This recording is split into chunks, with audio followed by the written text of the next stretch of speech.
ये वो मशीन है जी। इसके अंदर मतलब 3D conformal, IMRT, IGRT, SRS stereotactic radio surgery और SBRT that is stereotactic body radiotherapy.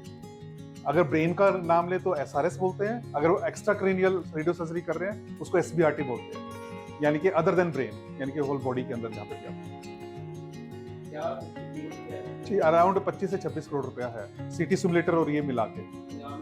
Punjab में ये है लेकिन नहीं है ना, नहीं इतनी एडवांस मशीन नहीं है जिसके अंदर। हाँ ये अभी जो है रेडियो सर्जरी जो है पंजाब में नहीं होती है, पर हमने हाँ क्योंकि बीकानेर के अंदर ये फैसिलिटी नहीं है इस लेवल की, तो बीकानेर से हमारा डिपार्टमेंट ज्यादा सुपीरियर है रेडिएशन के मामले में। तो अभी पेशेंट को यही अवेयर करना है कि बीकानेर जाने की जरूरत नहीं है, आपको सारा ट्रीटमेंट एडवांस यहाँ पे हो जाएगा। डॉक्टर क्या करेंगे वो बताएंगे कौन से ट्यूमर पे कहाँ पे लोकेशन है, कहाँ पे कौन सी रेज जानी चाहिए, आसपास कौन से प्रॉपर ऑप्शन, और फिर इससे वो प्लान करेंगे कि क्या डायरेक्शन देनी है टीम को, किस तरह से वो आएगी कि हमारा ऑब्जेक्टिव कंप्लीट हो, टारगेट। ये जो है ये एरिया है ये ट्रीट हो रहा है और बाकी सारा जो है वो सेव हो रहा है। तो इस तरह से ये मूवमेंट होती रहती है और हमें पता चलता रहता है कि वो कहाँ से रेज जा रही है। और आप यहाँ से पेशेंट को भी देख लेते हो, ये देखिए यहाँ पे मॉनिटर लगा हुआ है तो आप पेशेंट को देख सकते हो। ये देखिए पेशेंट का ट्रीटमेंट हो रहा है, ये देखा जा सकता है।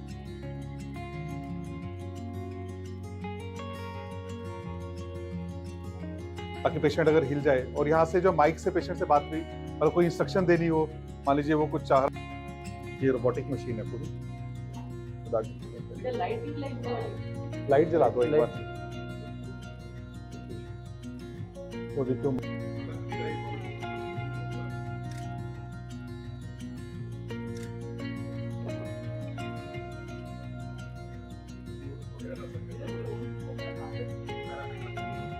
ट्रीटमेंट मशीन की तरह ही होता है, इसमें सारी हमें सीटी स्कैन करते हैं और वो लगा के मास्क वगैरह लगा के, और एमआरआई और पेट सीटी की इमेज भी इसमें फिट हो जाती है।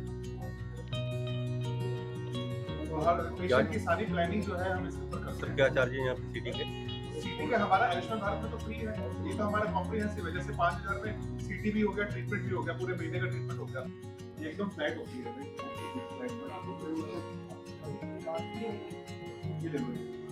ये देखिए इस तरह की होती है, ठीक है ना। तो इसको हम क्या करते हैं, इसको पहले पानी में डालते हैं, गर्म पानी में 60 डिग्री के आसपास, उससे ये बिल्कुल फ्लेक्सिबल हो जाती है। फिर ये पेशेंट के ऊपर फिट कर देते हैं बॉडी। ये इसलिए बनाई जाती है ताकि पेशेंट ट्रीटमेंट के टाइम फिक्स रहे, क्योंकि अगर थोड़ा सा हिलेगा तो हमारी रेडिएशन कहीं की कहीं चली जाएगी। Department professor Anil Goyal, doctor सपना भट्टी ये भटिंडा की ही हैं, इसलिए इनसे ज़्यादा उम्मीद है कि मरीजों की सेवा में ज़्यादा मन से काम करेंगी। और डॉक्टर रोहित महाजन जो भी पंजाब के ही हैं, तो यहाँ पर इसका स्कोप कैंसर ट्रीटमेंट का अपॉर्चुनिटी हमारा बहुत ज़्यादा है। और अभी तक जैसे भटिंडा के बारे में कहा ही जाता था, आप लोग हमसे ज़्यादा जानते हैं कि कैंसर बेल्ट है, यहाँ से बीकानेर का नाम लिया जाता था। तो अभी ये सुविधा हम लोग कोशिश कर रहे हैं कि सारी सुविधाएं यहाँ क्रिएट हो सकें और मरीजों को सुविधा मिल सके। सौभाग्य से टाटा कैंसर जो देश का अग्रणी संस्थान है कैंसर ट्रीटमेंट में, चंडीगढ़ में भी खुला है, पीजीआई चंडीगढ़ भी है और संगरूर में भी उनका ब्रांच है।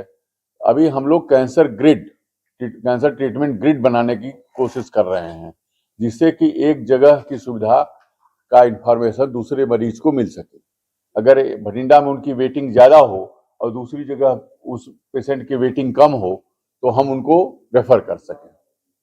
तो आपके माध्यम से ये इंफॉर्मेशन जानी चाहिए कि हम लोग कोशिश कर रहे हैं, अभी शुरुआत वार्ता हो चुकी है, सब तैयार हैं, सब मरीजों की सेवा करना चाहते हैं। यहाँ पर एडवांस कैंसर इंस्टीट्यूट है भटिंडा में, वहाँ भी इक्विपमेंट है। वहाँ पे SRS नहीं कर रहे हैं, बट रेडियो सर्जरी नहीं है, तो रेडियो सर्जरी तो यही है। सर जैसे ये कहेंगे कि हमारा जो reward of good work is more work, और लेकिन हमें संतुष्ट है कि मरीजों को सुविधा बढ़ रही है। हमें सारी सुविधाएं मरीजों को सरकार के माध्यम से देनी है, और भटिंडा में एम्स खुला, ये इस क्षेत्र के लिए बहुत बड़ी बात है और इसमें जितने लोगों ने सहयोग किया है, मैं इस स्टेज से धन्यवाद करना चाहूंगा। को सेवा देनी है और हम यहाँ जो हमारे जूनियर डॉक्टर हैं इस विभाग के और अस्पताल के हमारे स्टाफ नर्सेज हैं, हम इनसे अपील करेंगे कि अपना ऐसा सेवा दें कि जिससे मरीजों को बेनिफिट हो सके। मेरा नाम डॉक्टर अनिल कुमार गोयल है। मैं professor in head radiation oncology AIIMS Bathinda में काम कर रहा हूँ और यहाँ पर सर के विजन से, डायरेक्टर सर के उससे यहाँ पे डिपार्टमेंट बहुत अच्छा डेवलप किया गया है। यहाँ पर हमारे पास लेटेस्ट मशीन है रेडियोथेरेपी की। अगर बात करें 26 करोड़ के आसपास की मशीन है।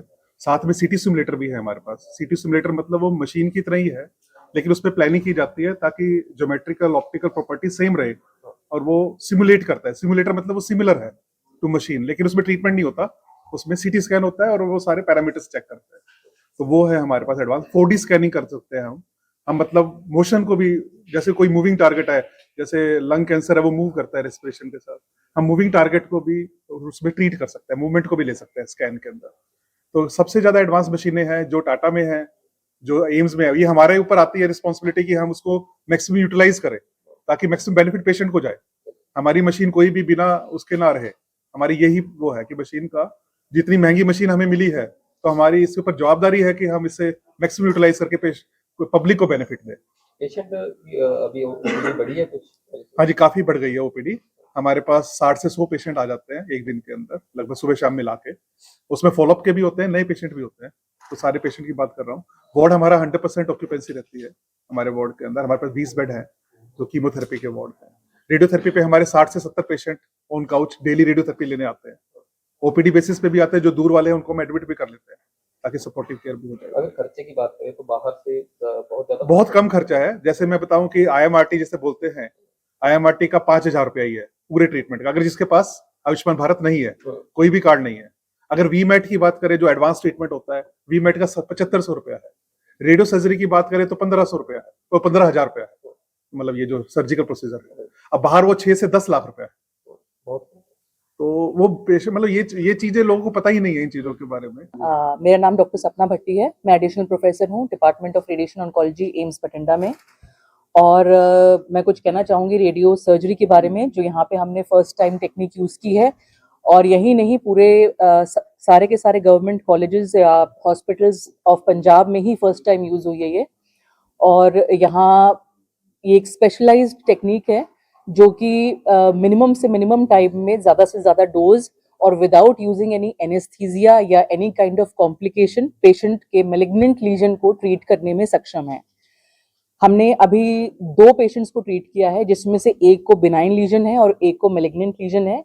एक लेडी है, उनको हमने पिट्यूटरी एडिनोमा के लिए ट्रीट किया हुआ है। पिट्यूटरी एडिनोमा होता है जो हमारे दिमाग में एक छोटी सी ग्रंथि होती है, वहां पर ये चीज ट्यूमर की तरह बनने लगती है। हालांकि वो मैलिग्नेंट नहीं होती है, परंतु उसमें चांसेस होते हैं कि वो अपने तरीके से एक हार्मोन प्रोड्यूस करने लगती है या फिर वो आसपास की चीज़ों को थोड़ा प्रेशर देने लगती है। तो उसको हमने ट्रीट किया है रेडियो सर्जरी से। उसको हमने 5 सेके लगाए हैं उसको हमने, और उसके बाद हमने अभी अपने 3 महीने बाद स्कैन करके देखना है। और पेशेंट ने 5 दिन जो उसके अपने ट्रीटमेंट ली है उसमें उन्हें बहुत अच्छी तरीके से फेयर किया है। किसी प्रकार का कॉम्प्लिकेशन नहीं आया, पेशेंट को एनेस्थीसिया की जरूरत नहीं पड़ी, कोई ब्लड लॉस नहीं हुआ और पेशेंट पूरे टाइम कॉन्शियस रही। सबसे बड़ी बात है, कोई एनेस्थीसिया की जरूरत भी नहीं पड़ी है। तो एक तरीके से जो रेडियो सर्जरी न्यूरोलॉजिस्ट करते हैं या न्यूरोसर्जन करते हैं, वही चीज़ हमने अडेप्ट की है अपने डिपार्टमेंट में और चाहते हैं कि और से और पेशेंट इसका फ़ायदा ले।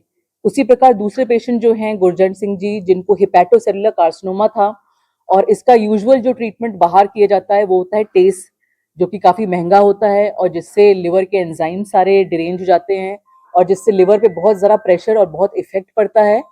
और कोई सर्जन ही जो स्पेशलाइज्ड है वो कर सकता है। उसको हमने रेप्लिकेट किया है अपने यहाँ SBRT करने में, जैसे कहते हैं स्टीरियोटैक्टिक बॉडी रेडियोथेरेपी। उसको हमने अपनी रेडियोथेरेपी से ट्रीट किया है और उसमें हमने उनको 4 दिन दिया है सेका और छोड़ के ऑल्टरनेट डे दिया है हमने।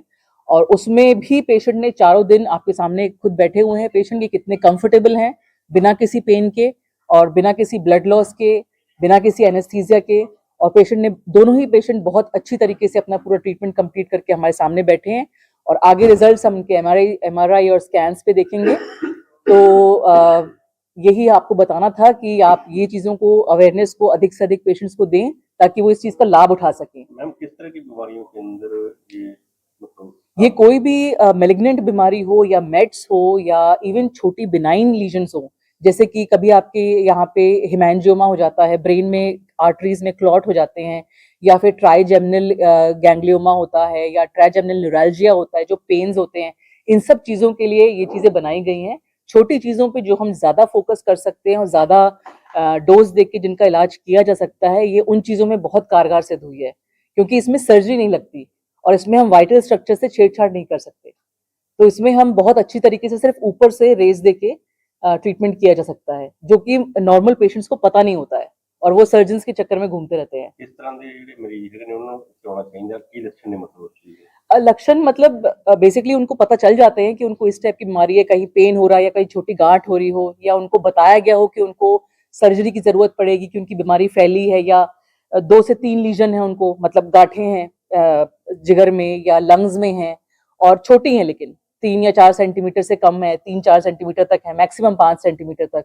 और यदि उनको कहीं बोला गया है कि आपको दवाई चलेगी महंगी से महंगी, तो वो आ सकते हैं। ਜਿਵੇਂ ਮੈਮ ਪੇਸ਼ੈਂਟ ਇੱਥੋਂ बीकानेर ਜਾਂਦੇ ਸੀ ਇਲਾਜ ਕਰਾਉਣ ਲਈ, ਉਹ ਪੇਸ਼ੈਂਟਾਂ ਨੂੰ ਇੱਥੇ ਆ ਕੇ ਸਹਾਈ ਹੋਊਗਾ? बिल्कुल, ये हमारे पास लौट ही रहे हैं बीकानेर के। बीकानेर में सुविधा है? नहीं, मेरे को समझ नहीं आया आपका पंजाबी वाला क्वेश्चन इसमें। नहीं, रेडियो सर्जरी की सुविधा बीकानेर में नहीं है, बल्कि बीकानेर के बिगाड़े हुए पेशेंट हमारे पास लौट रहे हैं यहाँ ਕਹਿ पे। ਸਕਦੇ ਹਾਂ ਵੀ बीकानेर ਜਿਹੜਾ ਹੁਣ ਜਾਣ ਦੀ ਲੋੜ ਨਹੀਂ, ਇੱਥੇ ਆ ਸਕਦੇ बिल्कुल बिल्कुल बिल्कुल बिल्कुल। ਮੈਂ ਜ਼ਿਆਦਾतर ਇਹ ਮਾਲਵੇ ਏਰੀਆ ਦੀ ਗੱਲ ਕਰੀਏ ਤਾਂ पेशेंट यहाँ पे देखिए बाकी जैसे हैं उसके हिसाब से ही पेशेंट यहाँ पर भी वैसे ही है, उस टाइप के ही पेशेंट आते हैं यहाँ पर भी। जैसे मेल्स में हमारे पास क्योंकि यहाँ माइग्रेंट लेबर्स अभी ज़्यादा आ रहे हैं, उसकी वजह से टोबैको के पेशेंट्स और हेड एंड नेक कैंसर्स को रिलेटेड पेशेंट्स ज़्यादा आ रहे हैं हमारे पास में। यदि हम नॉर्मल यहाँ की लोकल पॉपुलेशन पे ध्यान दें तो हमारे पास में liver cancers, hepatobiliary cancers, gallbladder cancers और कोलन कैंसर्स, जैसा कि सर ने बताया, वो आ रहे हैं हमारे पास में। लेडीज में definitely breast cancer number 1 hold कर रहा है, बट हाँ गर्भाशय के कैंसर्स और सर्वाइकल कैंसर्स भी हैं साथ ही साथ, बट ईसोफेजियल कैंसर्स और हेपेटोबिलियरी दोनों में कॉमन आ रहे हैं। ਕਾਰਨ ਕੀ ਮੰਨਦੇ ਹੋ ਜ਼ਿਆਦਾतर ਕੈਂਸਰ ਦੇ? कारण चेंज ऑफ लाइफस्टाइल है, एक तो बिल्कुल बदल चुकी है लाइफस्टाइल। दूसरा सेडेंटरी, अगेन लाइफस्टाइल पे ही डिपेंड करता है, खाने पीने में जो आपका अंतर आया है अभी वो, और कुछ हद तक कहेंगे कि जो आपका पानी का लेवल और सॉइल का जो चेंजेस है वो कह सकते हैं। ਨਾਮ ਰਾਜਵਿੰਦਰ ਕੌਰ ਆ ਤੇ ਮੈਂ ਕੋਟਕਪੂਰੇ ਤੋਂ ਆਈ ਹੋਈ ਆ। ਤਾਂ ਮੈਨੂੰ 2018 ਤੋਂ ਮੈਨੂੰ ਪ੍ਰੋਬਲਮ ਸੀਗੀ ਤੇ ਇੱਥੇ ਆਈ, ਮਤਲਬ ਇਹਨਾਂ ਨੇ ਬਹੁਤ ਜ਼ਿਆਦਾ ਸਹਿਯੋਗ ਦਿੱਤਾ, ਬਹੁਤ ਵਧੀਆ ਟ੍ਰੀਟਮੈਂਟ ਕੀਤਾ। ਤੇ ਟ੍ਰੀਟਮੈਂਟ ਦੇ ਦੌਰਾਨ ਇਹਨਾਂ ਨੇ ਪੂਰਾ ਖਿਆਲ ਰੱਖਿਆ, ਟਾਈਮ ਟੂ ਟਾਈਮ ਚੈੱਕਅਪ ਕਰਦੇ ਰਹੇ ਔਰ ਮੈਨੂੰ ਕੋਈ ਵੀ ਕਿਸੇ ਕਿਸਮ ਦੀ ਦਿੱਕਤ ਨਹੀਂ ਆ ਰਹੀ ਹੁਣ, ਮੈਂ ਬਿਲਕੁਲ ਤੰਦਰੁਸਤ ਹਾਂ। ਹਾਂਜੀ ਸਰ, ਐਕਚੁਅਲੀ ਮੈਂ ਕਾਫੀ ਹਸਪੀਟਲ 'ਚ ਦਿਖਾਇਆ, ਚੰਡੀਗੜ੍ਹ ਵੀ ਗਈ ਹੋਈ ਹਾਂ, ਉੱਥੇ ਵੀ 130 ਇਅਰਸ, ਫਰੀਦਕੋਟ ਵੀ, ਹਾਂਜੀ ਫਰੀਦਕੋਟ ਤੋਂ ਡਾਕਟਰ ਨੇ ਇੱਥੇ ਰੈਫਰ ਕੀਤਾ ਤਾਂ ਇਹਨਾਂ ਨੇ ਨਾਲ ਦੀ ਨਾਲ ਹੀ ਮਤਲਬ ਮੇਰਾ ਟ੍ਰੀਟਮੈਂਟ ਸ਼ੁਰੂ ਕਰ ਦਿੱਤਾ। ਕੁਝ ਕੁ ਟੈਸਟ ਲਏ ਬਟ ਇਸ ਤੋਂ ਬਾਅਦ ਹੀ ਸਟਾਰਟ ਹੋ ਗਿਆ ਸੀ। ਹੁਣ ਬਿਲਕੁਲ ਠੀਕ ਹੈ ਜੀ, ਕੋਈ ਪ੍ਰੋਬਲਮ ਨਹੀਂ ਆਈ। ਸਾਰੇ ਸਟਾਫ ਨੇ, ਡਾਕਟਰ ਨੇ ਪੂਰਾ ਸਹਿਯੋਗ ਦਿੱਤਾ, ਬਿਲਕੁਲ ਵੀ ਫੀਲ ਨਹੀਂ ਹੋਣ ਦਿੱਤਾ ਇਸ ਤਰ੍ਹਾਂ ਕੁਝ ਵੀ। ਦੂਜੇ ਲੋਕਾਂ ਨੂੰ ਵੀ ਕਹਿਣਾ ਚਾਹੂੰਗੀ ਜਿਨ੍ਹਾਂ ਨੂੰ ਵੀ ਇਸ ਦੇ ਰਿਗਾਰਡਿੰਗ ਤੁਹਾਨੂੰ ਕੋਈ ਵੀ ਪ੍ਰੋਬਲਮ ਆ, ਇੱਕ ਤਾਂ ਇਹ ਬਿਲਕੁਲ ਸਾਫ ਸੁਥਰਾ ਮਾਹੌਲ ਹੈ ਇੱਥੇ ਔਰ ਡਾਕਟਰ ਪੂਰੀ ਹੈਲਪਫੁਲ ਆ, ਕੋਈ ਕਿਸਮ ਦਾ ਇੱਥੇ ਇੱਦਾਂ ਦਾ ਹੈ ਨਹੀਂ ਗਾ। ਖਰਚਾ ਬਹੁਤ ਜ਼ਿਆਦਾ ਘੱਟ ਆ। ਤਾਂ ਮੈਂ ਸਾਰਿਆਂ ਨੂੰ ਸੁਜੈਸਟ ਕਰੂੰਗੀ ਜਿਨ੍ਹਾਂ ਨੂੰ ਵੀ ਤੁਹਾਨੂੰ ਕੋਈ ਪ੍ਰੋਬਲਮ ਆ ਤਾਂ ਇੱਥੇ ਜ਼ਰੂਰ ਨਜ਼ਦੀਕ ਵਿਜ਼ਿਟ ਕਰੋ, ਤਾਂ ਬਹੁਤ ਵਧੀਆ ਹਸਪੀਟਲ ਹੈ। ਮੇਰਾ ਨਾਮ ਗੁਰਜੰਟ ਸਿੰਘ ਜੀ, ਗੁਰਜੰਟ ਸਿੰਘ ਕਿੱਥੋਂ ਆਏ ਹੋ? ਤਲਵੰਡੀ ਸਾਬੋ ਤੋਂ ਜੀ। ਤੁਹਾਨੂੰ ਕੀ ਸਮੱਸਿਆ ਆਈ? ਮੇਰੇ ਮਤਲਬ ਲੀਵਰ ਤੇ ਗੰਢ ਸੀ ਜੀ। ਅੱਛਾ, ਹਾਂਜੀ, ਕਿੰਨਾ ਚਿਰ ਬਾਅਦ ਤੁਹਾਨੂੰ ਪਤਾ ਲੱਗਿਆ? ਮੈਨੂੰ ਮਹੀਨੇ ਕੁ ਦਾ ਪਤਾ ਲੱਗਿਆ ਸੀ ਜੀ। ਹੁਣ ਇੱਥੇ ਇਲਾਜ ਕਰਵਾਇਆ? ਇਲਾਜ ਮੇਰਾ ਹੋ ਗਿਆ ਜੀ, ਮਤਲਬ 4 ਸਿੱਕੇ ਲੱਗੇ। ਅੱਛਾ, ਹਾਂ ਬਿਲਕੁਲ ਠੀਕ ਹੈ, ਕੋਈ ਪਰੇਸ਼ਾਨੀ ਹੋਈ? ਕੋਈ ਪਰੇਸ਼ਾਨੀ ਨਹੀਂ ਹੁਣ ਕੋਈ? ਨਾ ਜੀ, ਹੁਣ ਵੀ ਨਹੀਂ। ਅੱਛਾ, ਤੇ ਤੁਹਾਨੂੰ ਮਤਲਬ ਇਸ ਦਾ ਜਦੋਂ ਦਰਦ ਦਾ ਪਤਾ ਲੱਗਿਆ ਜਾਂ ਇੱਥੇ ਆ ਕੇ ਚੈੱਕ ਕਰਾ ਕੇ ਪਤਾ ਲੱਗਿਆ? ਮੈਂ ਚੈੱਕ ਵੀ ਕਰਾਇਆ ਜਿੱਥੇ ਇਹਨਾਂ ਨੇ ਦੱਸਿਆ ਸੀ, ਬਾਕੀ ਫਿਰ ਮੇਰੇ ਲੀਵਰ 'ਚ ਨੁਕਸ ਕੇ ਮੈਂ ਲੀਵਰ ਦਾ ਕੰਮ ਕਰਾਇਆ। ਅੱਛਾ, ਹਾਂਜੀ, ਹੁਣ ਠੀਕ ਹੈ? ਹਾਂ ਬਿਲਕੁਲ ਠੀਕ ਹੈ, ਤੁਹਾਨੂੰ ਕੋਈ ਕਿਸੇ ਕਿਸਮ ਦੀ ਕੋਈ ਤਕਲੀਫ ਨਹੀਂ। ਇਲਾਜ ਕਰਾਉਣ? ਹਾਂ, ਇਲਾਜ ਬਹੁਤ ਵਧੀਆ ਮਾਹੌਲ ਲੱਗਿਆ। ਠੀਕ, ਕੋਈ ਦਰਦ ਤਾਂ ਨਹੀਂ ਹੋਇਆ? ਨਾ ਕੋਈ ਦਰਦ ਨਹੀਂ। ਦਰਦ ਰਹਿਤ ਸਿੱਕੇ ਸੀਗੇ? ਨਾ ਜੀ, ਕੋਈ ਮਤਲਬ ਬਿਲਕੁਲ ਵੀ ਨਹੀਂ ਜਮਾ, ਨਾ ਪਹਿਲਾਂ ਨਾ